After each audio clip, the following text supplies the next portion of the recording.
warahmatullahi wabarakatuh. Halo semua anak ibu. Hari ini kita akan belajar materi arus dan tegangan listrik searah yang sering disebut dengan DC ya, atau dikenal dengan direct current. Apa itu DC? Arus dan tegangan listrik searah ini biasanya diaplikasikan pada semua peralatan elektronik yang ada di rumah kita semuanya. Contohnya dipasang pada kita gunakan arus dan tegangan ini pada HP, laptop, televisi dan sebagainya. Intinya semua peralatan elektronik ini dihubungkan dengan sumber PLN langsung. Jadi arusnya itu bersifat dinamis, bergerak terus, mengalir terus arusnya. Bedanya itu dengan listrik statis apa? Listrik statis itu listrik yang diam. Bukan berarti arusnya diam tidak bergerak, cuman sifatnya itu hanya sementara. Contoh kalau listrik statis itu biasanya kita melakukan praktikum di lab.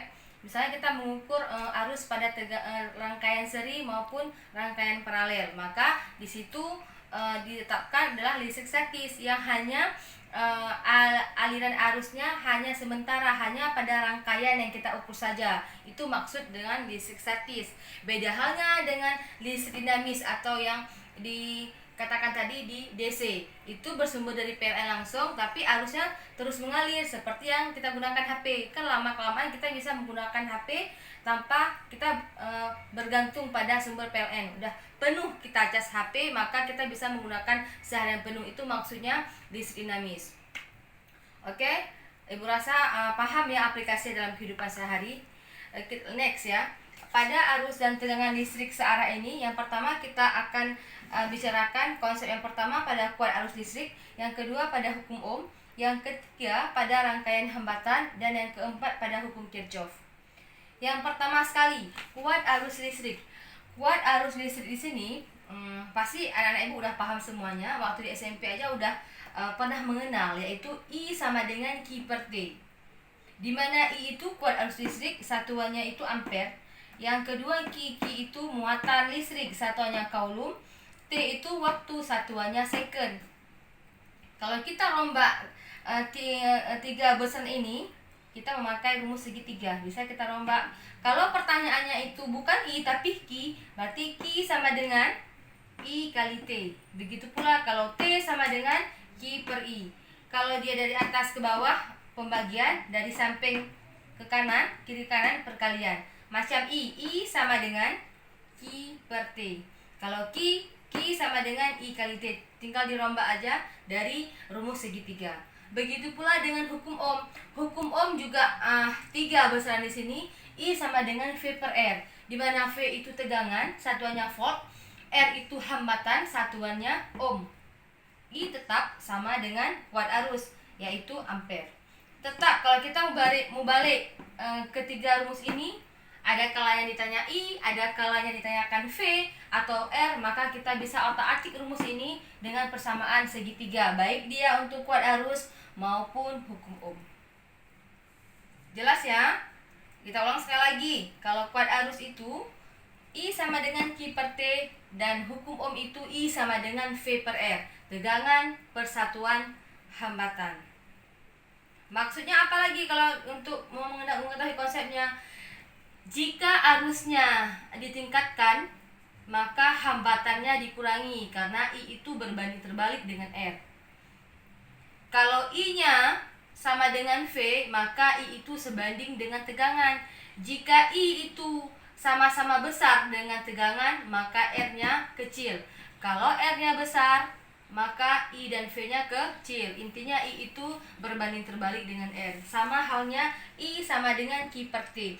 Kalau dalam sebuah penghantar, arus yang mengalirnya itu besar, maka waktu yang dibutuhkan adalah sangat singkat, cepat ya. Itu kebalikannya. Next, untuk lebih jelasnya, contoh soal, mari kita lihat. Yang pertama, contoh jika misalnya dalam suatu penghantar diketahui hambatannya sebesar 150 ohm, arus yang mengalir pada penghantar tersebut 2 ampere. Pertanyaan di sini berapa tegangannya? Tegangan tadi kan V. Maka langsung dari rumus ini, rumus hukum Ohm, V sama dengan I kali R. V sama dengan I kali R. I-nya diketahui 2 ampere. R-nya itu 150 ohm. 2 kali 150, jawaban tegangan pada penghantar tersebut sebesar 300 volt. Itu contoh dasar dari hukum Ohm. Apabila pertanyaannya itu adalah V, yang diketahui I dan R. Begitu pula contoh, kita ambil contoh dasar dari kuat arus, di mana dalam suatu penghantar diketahui muatan sebesar 2400 coulomb, waktunya sebesar 2 menit. Maksudnya apa? Dalam suatu penghantar listrik memiliki muatan listriknya sebesar 2400 coulomb dalam waktu 2 menit. Maka 2 menit ini kita harus rubah ke dalam second, karena 1 second itu adalah 1 menit itu adalah 60 second. Maka ini 2 menit, 2 kali 60, 120 second. Pertanyaan di nomor 2 ini, berapa arus yang mengalir pada penghantar tersebut? Arus dari rumus kuat arus listrik, I sama dengan Q per T. Kebetulan ini rumusnya. I sama dengan Q per T. Q itu 2400 coulomb per waktunya dalam 2 menit per 120. 2400 bagi 120 sebesar 20 ampere. Berarti arus yang mengalir pada penghantar tersebut sebesar 20 ampere. Jadi sangat mudah ya, di sini sangat mudah aplikasi dari rumus hukum Ohm maupun kuat arus listrik. Hanya memakai segitiga dari rumus segitiga ini, tinggal dibalik-balik aja. Pertanyaannya I, pertanyaannya V, maupun pertanyaannya R. Sama-sama ya. Ada untuk kuat arus juga, jika pertanyaannya I, Q, dan T, kita lihat aja kapan untuk rumus perkalian maupun pembagian. Oke, itu yang udah ya, yang kedua hukum kuat arus listrik dan hukum Ohm. Kita lanjut untuk materi selanjutnya, masih dalam arus dan tegangan DC, yaitu rangkaian hambatan. Pada rangkaian listrik ini juga ada rangkaian hambatan. Ada 3 macam. Yang pertama rangkaian seri, yang kedua rangkaian paralel, yang ketiga rangkaian campuran. Rangkaian campuran ini adalah gabungan dari rangkaian seri maupun rangkaian paralel, makanya disebut dengan rangkaian campuran. Pada dasarnya cuma 2, seri dan paralel. Pastinya anak ibu semuanya sudah sedikit paham ya tentang materi rangkaian seri maupun rangkaian paralel. Tapi tidak masalah, di kelas 3 ini kita akan perjelas lebih detail lagi seperti apa itu rangkaian seri dan seperti apa itu rangkaian paralel, dan bagaimana yang terakhir itu rangkaian campuran. Oke, nah, kita lihat selanjutnya. Rangkaian seri. Pada sebuah rangkaian listrik ada rangkaian seri yang pertama. Bentuk rangkaian seri seperti ini. Hambatannya kita misalkan ada 3. Misalnya ada 3 siswa, duduknya seperti ini, si A, si B, dan si C. Itu bentuknya rangkaian seri. Kita misalkan ini R1, ini R2, ini R3, dihubungkan dengan sebuah baterai. Ini baterai. Tanda baterai itu ada kutub negatif, ada kutub positif. Dah, semua itu di masing-masing hambatan ada tegangan. Ini ada tegangan V1, ini V2, ada V3. Konsep di seri seperti apa? Konsep di seri, jika arus yang mengalir pada tiap-tiap hambatan ini, kebetulan ada 3 hambatan, maka di sini sama. Arus yang masuk tiap-tiap percabangan ini adalah sama. I sama dengan I1, sama dengan I2, sama dengan I3. Jika rangkaiannya lebih dari 3 hambatan, maka bisa nanti sama dengan IN, I seterusnya. Ada seri bukan nanti langsung sama juga arus yang mengalir. Itu konsep seri. Itu yang sama ya arusnya. Yang beda apa? Yang beda pada rangkaian seri adalah tegangan. Tegangan ketika di R1, di R2 maupun di R3 beda dia. V sama dengan V1 tambah V2 tambah V3, karena masing-masing di sini berbeda tegangannya. Itu konsepnya.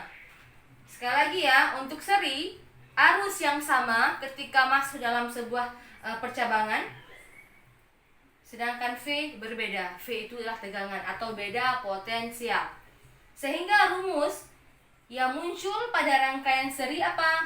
R total keseluruhannya, misalnya 3 hambatan, maka R totalnya adalah R1 tambah R2 tambah R3 tambah R sekian. Kalau memang ditambahkan lagi rangkaiannya, maka ditambah R sekian. Ini bentuknya, rumusnya penjumlahan aljabar seperti biasa. Kalau misalnya di sini 2, 3, 4 langsung dijumlahkan untuk mendapatkan berapa R total pada rangkaian seri. Itu nak ya, itu untuk rangkaian seri. Next, untuk rangkaian paralel berbeda atau kebalikan dari rangkaian seri. Apa itu yang bedanya? Dalam bentuk rangkaian saja. Kalau dia rangkaian seri tadi dulu seperti ini. Kalau rangkaian paralel seperti ini, depan, belakang, belakang, seperti duduknya di kelas. Si A, si B, si C itu sejajar ke belakang. Itu bentuknya adalah rangkaian paralel. Ini kita asumsikan, kita ambil 3 rangkaiannya, dihubungkan ke sebuah baterai juga, positif dan negatif. Negatif pendek, panjangnya positif. R1 ada I1-nya, R2 ada I2-nya, R3 juga ada I3-nya. Semua itu mengalir arus. Konsepnya tadi, yang untuk paralel, kebalikan dari seri. Kalau dia di paralel, konsep arus yang masuk pada ketiga hambatan ini berbeda. Ya, berbeda nilainya. Jika di sini I1-nya itu 5, belum tentu I2 dan I3 juga 5. Karena konsep paralelnya I-nya berbeda. I sama dengan I1 tambah I2 tambah I3 tambah I sekian jika lebih dari 3 rangkaian. Yang sama apa? Yang sama di konsep paralel, V tegangan. Tegangan yang ada di hambatan pertama sama tegangannya di hambatan kedua dan di hambatan ketiga. Maksud tegangan sama dengan beda potensial. Ya, di paralel sekali lagi Ibu tekankan, I yang berbeda, tegangan atau beda potensialnya yang sama di rangkaian paralel. Sehingga rumus untuk rangkaian paralel seper RP. Seper RP, RP itu apa? Bukan rupiah ya, tapi rangkaian paralel. Seper RP sama dengan seper R1 tambah seper R2 tambah seper R3 ditambah seper Rn jika lebih dari 3 rangkaian. Kalau nanti dia cuma 2, maka sampai seper 2 saja, enggak lagi seper 3 karena 2 rangkaian. RP ini maksudnya rangkaian pengganti paralel. Ya, jadi konsep untuk paralel apa? I yang mengalir pada tiap rangkaian berbeda, sedangkan V atau beda potensialnya adalah sama, sehingga rumusnya seperti ini. Seper RP atau seper R total. Yang tadi seri seperti ini. Maka bisa disimpulkan untuk rangkaian keduanya, rangkaian seri arus yang sama, V-nya berbeda. Rangkaian paralel arus yang berbeda, V yang sama. Rumus bisa dilihat masing-masing, nanti langsung kita aplikasikan ke bentuk soal sesuai kebutuhan yang diminta. Oke ya, ini konsepnya. Diingat supaya mudah untuk mengerjakan soal-soal selanjutnya. Oke, next, contoh soal. Contoh soal ini adalah rangkaian seri, jelas ya, segaris seperti ini. Diketahui di soal di sini, rangkaian serinya ada 3 hambatan. Hambatan yang pertama 10 ohm, hambatan kedua 5 ohm, dan hambatan ketiga sebesar 10 ohm. Pertanyaannya, berapa R total? Atau kalau kita tahu langsung ini bentuk rangkaian serinya, berapa R total atau berapa RS-nya? Rangkaian pengganti serinya berapa? Seperti ini. Maka R total sama dengan, langsung sesuai dengan rumus di rangkaian seri tadi, R1 tambah R2 tambah R3. R1 10, R2 5 ohm, R3 10 ohm. Maka penjumlahan biasa sebesar R total sebesar 25 ohm. Mudah ya, itu rangkaian seri. Untuk yang kedua, contoh yang kedua, rangkaian paralel. Seperti yang Ibu bilang tadi, ini bentuk rangkaian paralelnya. Ibu ambil yang 2 saja hambatannya, yaitu R1 400 ohm, R2 1200 ohm. pertanyaan di sini berapa R total? Atau karena kita udah tahu itu bentuk rangkaian paralel, berapa RP-nya? Seperti itu. RP rangkaian paralel. Rumusnya, 1/RP sama dengan 1/400, atau gini aja, 1/RP sama dengan 1/R1 tambah 1/R2. Kita anggap R1-nya di sini diketahui 400, maka 1/400 tambah R2-nya 1/200. Karena penyebutnya berbeda, maka kita harus samakan penyebut. Kebetulan di sini yang bisa dipakai 1200. Yang habis ya, yang habis dibagi dengan 400. 1200 bagi 400 3. 1200 bagi 1200 1 ya kan? Nah, dikalikan kata 1, dijumlahkan 4/1200. 4/1200 ini masih dalam 1/RP. Yang dibutuhkan di soal RP, bukan 1/RP. Maka bisa kita kalikan aja seperti ini. Kalau Ibu hapus sedikit ya. Kalau seperti ini berarti kalikan silang. 4RP sama dengan 1200. RP sama dengan 1200 per 4. Jawaban rangkaian paralel adalah 300 ohm. 1200 bagi 4. Atau kalau udah bisa perkalian, langsung dengan mudahnya saja. Kalau dapat 4/1200, langsung RP adalah dibalik aja, 1200 bagi 4, 300 ohm. Seperti itu. Karena rangkaian paralelnya 1/RP, bukan penjumlahan seperti biasa. Kalau penyebutnya berbeda, samakan penyebut dulu. Kalau memang penyebutnya udah sama, langsung dijumlahkan seperti biasa. Itu bentuk sederhana atau dasar dari contoh rangkaian paralel dan rangkaian seri. Yang ketiga, kita lihat sama-sama bentuk soal yang ketiga. Ini bentuk apa nih kira-kira? Ini rangkaian paralel. Sedangkan yang ini dan ini rangkaian seri, karena segaris. Maka inilah yang dikatakan dengan rangkaian yang ketiga tadi. Yang mana rangkaian ketiga tadi? Ini rangkaian campuran.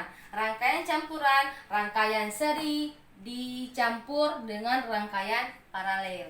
Ini yang kedua, 6 ohm dengan 6 ohm ini adalah rangkaian seri. Yang ini 3 biji ini itu rangkaian paralel. Dikatakan gambar ini adalah rangkaian campuran. Bagaimana kita mencari rangkaian totalnya? Rangkaian totalnya di sini. Berarti langkah pertama step by step dulu ya. Kita mencari yang mudah dulu, yaitu rangkaian seri. Rangkaian seri 2 kan? 6 ohm dengan 6 ohm. Maka RS sama dengan 6 tambah 6, 12 ohm. Maka jadilah bentuk rangkaian ini berubah kalau harus cari. Berarti ini digabung aja RS-nya. Tinggal ini. Seperti ini rangkaian sekarang. Ini 6, tetap 12, tetap 4, ini 3. Ini masih kan? 6 sendiri serinya. Kita simpan dulu, cari dulu yang paralel. 1/RP sama dengan 1/12 tambah 1/4 tambah 1/3, karena dia paralel. Samakan penyebut, bisa habis dibagi 12, 4 dan 3. Kita ambil 12. 12 bagi 12 1, 12 bagi 4 3, 12 bagi 3 4. Penjumlahan 8/12, sama-sama bagi 4, 2/3. Karena pertanyaannya RP, dibalik saja 3/2. Maka 3/2 ohm. Belum selesai, karena pertanyaannya R total, R pengganti untuk semua rangkaian ini. Maka jadinya gambar tadi seperti ini. 3 biji rangkaian ini jadi 1. Jadinya apa? 3/2 ohm. Yang ini tetap 6. Jadi apa sekarang rangkaiannya? Jadi 1 rangkaian apa ini? Rangkaian seri. Kalau rangkaian seri, caranya gimana? 1 langkah lagi. Rangkaian seri bisa dicari untuk mencari rangkaian totalnya. Ibu sambung sini aja. Berarti RS sama dengan, tinggal 2 hambatannya. R1 kita anggap yang 6 tambah R2,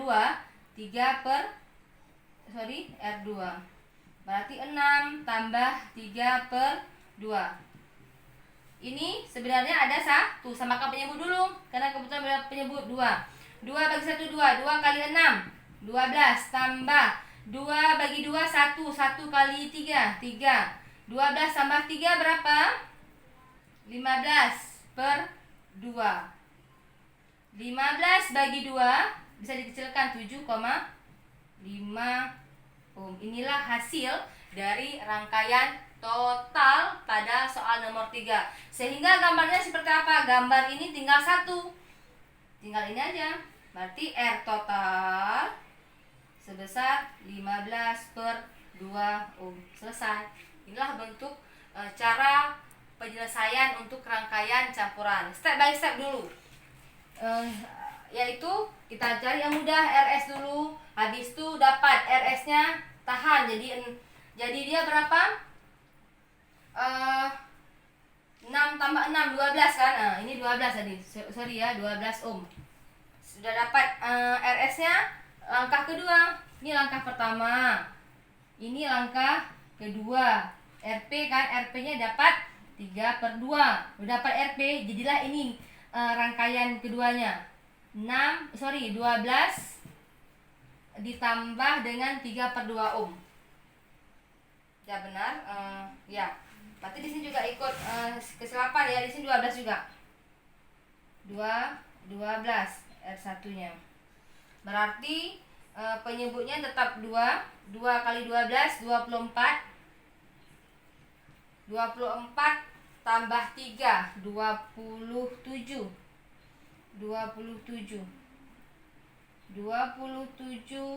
per 2 ohm. Berarti penggantinya 27 per 2 ohm. Seperti itu ya. Cari seri dulu yang mudah. Habis itu paralel. Jadi kedua rangkaian jadinya seri. RS R1 12 tambah R2 nya 3 per 2. Samakan penyebutnya 2 kali 12 24. 2 1 3 25 24 tambah 3 27 per 2 ohm. Inilah hasil terakhir. R totalnya sebesar 27 per 2 ohm untuk rangkaian campuran. Bisa dipahami nak ya? Contoh rangkaian seri, paralel, campuran. Oh, kalau di campuran mau cari paralel dulu boleh juga. Paralel dulu, habis itu cari seri, baru cari R totalnya. Seperti ini juga rangkaian step by step. Intinya akan dapat satu rangkaian totalnya. Oke ya, kita next satu lagi. Poin terakhir kita tentang hukum Kirchhoff. Hukum Kirchhoff. Hukum Kirchhoff di sini. Kenapa dikatakan hukum Kirchhoff? Karena yang temukannya si Kirchhoff. Kalau yang temukan Ibu Zawa pasti namanya hukum Ibu Zawa. Ya. Jadi hukum Kirchhoff ini masih tentang listrik. Rangkaian listrik, cuman berbeda. Ada pada rangkaian atau cabang listrik terbuka maupun pada rangkaian listrik tertutup. Yang pertama kita akan bahas hukum 1 Kirchhoff. Jangan pernah bilang hukum Kirchhoff 1, jangan juga bilang hukum Kirchhoff 2 karena orangnya itu cuma satu orang, Kirchhoff. Berarti dia hanya menemukan 2 hukum, 2 bunyi, yaitu maka dikatakan hukum 1 Kirchhoff dan hukum 2 Kirchhoff. Yang pertama, hukum 1 Kirchhoff. Hukum 1 Kirchhoff yaitu membahas tentang suatu titik percabangan. Hukum 1 Kirchhoff ini membahas tentang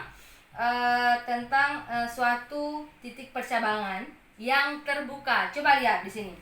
Ini kita anggap suatu titik percabangan yang masuk, habis itu keluar, terbuka. Lihat ini terputus, enggak tertutup dia. Kalau tertutup, arus yang mengalir seperti ini.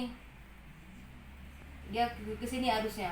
Tertutup, ini tertutup namanya. Kalau ini terbuka, sudah masuk, keluar arusnya seperti ini. Selesai. Terputus ya. Maka dikatakan pada suatu titik cabang terbuka. Apa maksud dari hukum 1 Kirchhoff? Hukum 1 Kirchhoff bunyinya itu sigma I masuk sama dengan sigma I keluar. Maksudnya apa? Jumlah arus yang masuk pada suatu titik percabangan sama dengan jumlah arus yang keluar dari titik percabangan itu juga. Jika arus yang masuk pada suatu titik percabangan 10 ampere, maka yang keluar juga mesti yang keluar dua cabang ini juga harus 10 ampere. Maka ini maksudnya I masuk sama dengan I keluar. Masuk 5, keluar juga 5. Nggak boleh kurang, nggak boleh lebih. Itu hukum pasti dari hukum 1 Kirchhoff. Contoh soal seperti ini. Masuk ya, ini arusnya masuk 10 ampere. Yang keluar, jadi kedua ya, harus dibagi dua arusnya. Jadi I1 dan I2. I1 belum ada, ditanya sama kita berapa I1 kira-kira. Yang diketahui cuma I masuk sama I2. Maka sesuai dengan konsep 1 Kirchhoff, I masuk 10 sama dengan sebelah kiri 10 ya kan? Sebelah kanan yang keluar. Maka yang keluar ini seperti ini jumlah sigma. Berarti I1 ditambah I2. I1 tambah I2. Yang masuk 10 ampere, yang keluar I1 dengan I2 6 ampere. Pertanyaannya berapa I1 ya kan? I1 dibawa ke kiri. I1 sama dengan 10 ampere kurang 6 ampere. Jadinya 4 ampere. Maka I1 adalah 4 ampere. Betul nggak ya? Ruas kiri sama dengan ruas kanan. Betul ya? I masuk sama dengan 10 ampere. I yang keluar tadi I1 dengan I2. 4 tambah 6 sama dengan 10 ampere. I masuk 10, I keluar juga 10. Sesuai dengan konsep hukum 1 Kirchhoff. Sigma I masuk sama dengan sigma I keluar. Makna sigma ini apa? Jumlah, penjumlahan. Penjumlahan I masuk sama dengan penjumlahan I keluar. Ibu anggap ini mudah ya. Praktis untuk materi hukum 1 Kirchhoff. Bagaimana dengan hukum 2 Kirchhoff? Sedikit lagi. Hukum 2 Kirchhoff masih tentang rangkaian listrik, cuman bedanya adalah yang hukum 1 Kirchhoff kita bahas pada percabangan yang terbuka. Di sini pada rangkaian percabangan arus listrik tertutup. Ini tertutup tadi. Ada sebuah rangkaian dihubungkan dengan tegangan, ada hambatan, dihubungkan lagi, ada 2 buah tegangan, ada 2 buah hambatan. Mengalir arusnya gini. Rangkaian tertutup. Cuman arahnya ditentukan nanti apakah dia searah jarum jam maupun berlawanan. Itu beda ya. 1 Kirchhoff pada rangkaian terbuka, ini rangkaian tertutup. Apa konsepnya? Konsepnya hukum 2 Kirchhoff pada rangkaian tertutup.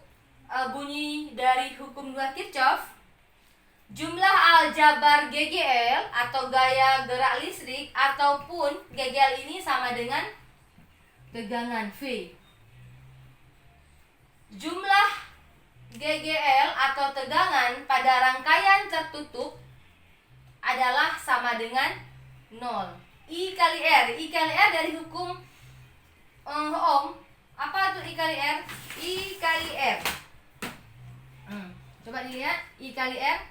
I kali R. Berarti V kan? V sama dengan I kali R. Ada hubungannya. Maka materi ini hukum Ohm kuat arus ada hubungannya sampai materi hukum Kirchhoff. Kembali lagi ya.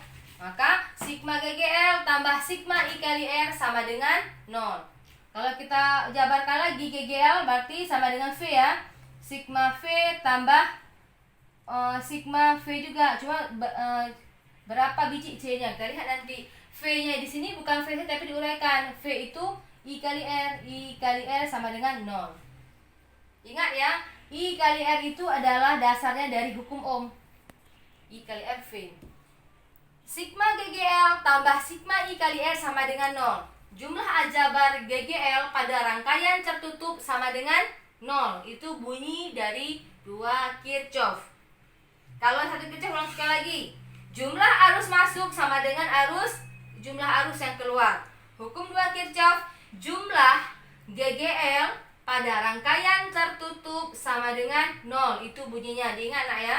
Itu 2 Kirchhoff. Contoh soal. Ada sebuah rangkaian tertutup. Pada rangkaian tertutup ini ada dua buah diketahui tegangannya 3 volt dan 12 volt. Hambatan ini akan timbul hambatan. Hambatan juga ada 2 buah, 3 ohm dan 6 ohm. 3 volt ini adalah GGL. GGL. Ini juga GGL. GGL satuannya volt juga, sama dengan V. Nah, pertanyaan di contoh soal ini, pada rangkaian tertutup ini berapa arus yang mengalir? Pada rangkaian ini berapa arus yang mengalir?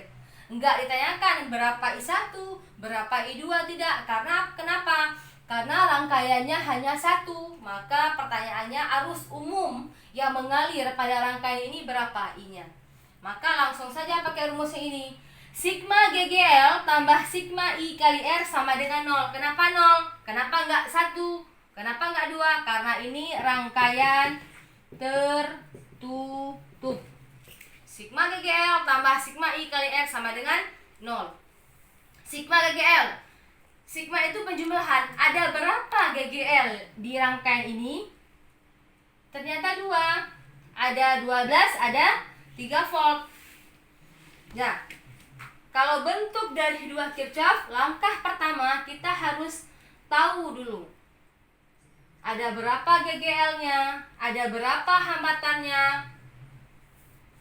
Selanjutnya, menentukan rangkaian ini kita ambil searah jarum jam atau berlawanan jarum jam. Seperti itu. Kalau kita ambil searah jarum jam, kayak gini kan bentuknya, seperti gambar nih ya, seperti ini. Maka kita harus tahu positif dan negatif. Kalau pada GGL sama persis seperti baterai. Baterai kan 2 kutub dia, ada kutub positif, ada kutub negatif. Kalau dia panjang, nah garis panjang ini positif, yang pendek negatif. Ini juga sama, positif negatif. Kita ambil ya langkah pertama. Untuk menyelesaikan soal ini, kita ambil yang searah jarum jam dulu. Kalau searah jarum jam, maka dari sini sigma GGL 12. Berarti pertama ini panjang kan, maka dia positif. Dari sini kita ambil. Nah, positif plus 12. Jumpa GGL yang kedua, cari di mana GGL ini? GGL kedua. Rupanya jumpa pertama pendek garisnya, kutub negatif, maka kurang 3. 12 kurang 3 tambah sigma I kali R. I kali R. Pertanyaannya I kan? R-nya ada berapa? Ada 2. Maka langsung penjumlahan biasa. 6 tambah 3 kali I. Karena R-nya kan ada 2 macam, karena sigma juga. Berarti R-nya 2 biji kan? 6 tambah 3 dikalikan R. 6 tambah 3 dikalikan I. Karena pertanyaan dasarnya I. 12 kurang 3, 9. 6 tambah 3, 9 kali I. Karena tadi kan I kali R sama dengan 0. 9I sama dengan ini plus. Ini plus, dibawa ke kiri jadi minus. Min 9. I sama dengan min 9 bagi 9. Jadinya min 1 ampere. Tidak ada arus nilainya minus, selalu positif. Kenapa min? Nilai arus yang min adalah arus yang kita ambil tadi searah jarum jam. Arahnya saja, berarti arah rangkaian ini berarti searah jarum jam. Kalau kita ambil berlawanan, Bu, bisa aja. Berarti kita ambil dari sini. Berlawanan arah, enggak searah lagi. Nilainya tetap sama. Coba dites, berarti sama. Kita ambil berlawanan jarum jam. Kalau berlawanan seperti ini kita ambil. Seperti ini, berlawanan jarum jam.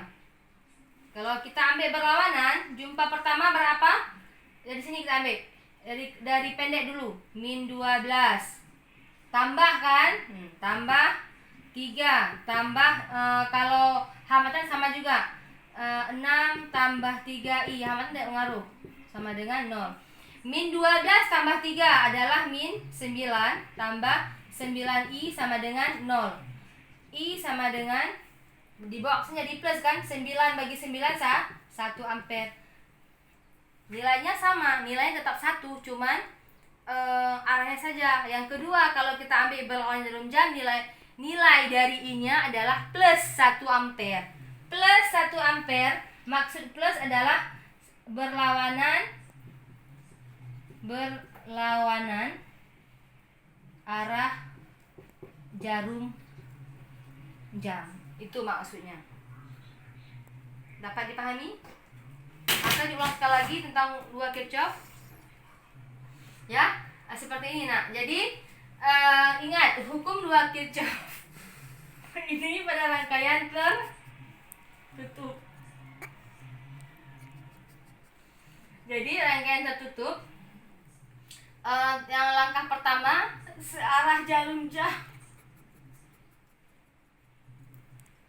atau perlawanan jarum jam. Kalau searah jarum jam maka seperti ini tadi. 12 jumpa plus pertama, habis itu jumpa minus. Tambah 6 tambah 3 sama dengan 0 karena dia rangkaian tertutup. 12 kurang 3 9 tambah 9i sama dengan 0. Dapatnya i sama dengan min 1. Kalau kita ambil perlawanan seperti tadi menjelaskan, ulang sekali lagi. Perlawanan seperti ini. Dari sini kita ambil, berarti kan minus duluan. Minus berarti min 12 jumpa plus 3. Hambatan tetap 6 tambah 3 9i sama dengan 0. I sama dengan 9 dibagi 9. Ini boxnya kan jadi plus. Dapatnya 1. Plus 1 dengan min 1 sama-sama nilainya 1. Min menandakan searah jarum jam, plus menandakan berlawanan jarum jam. Ya, seperti itu hukum dua Kirchhoff. Hukum dua Kirchhoff pada rangkaian tertutup. Hukum satu Kirchhoff pada rangkaian terbuka. Bunyi hukum dua Kirchhoff, jumlah GGL pada rangkaian tertutup sama dengan 0. Sedangkan pada satu Kirchhoff, jumlah arus yang masuk sama dengan jumlah arus yang keluar. Mudah-mudahan dapat dipahami.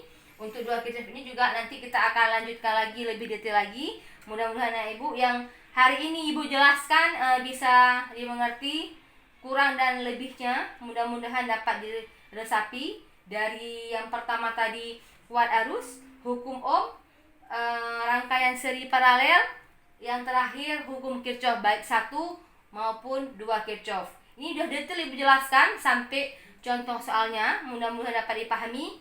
Nanti ibu akan kasih beberapa bentuk soal yang bisa kalian kerjakan mandiri. Yang masih kurang paham bisa dilanjutkan lewat Google Classroom. Oke, terima kasih untuk penjelasan hari ini. Lebih dan kurang minta maaf. See you next time. Assalamualaikum warahmatullahi wabarakatuh. Dah.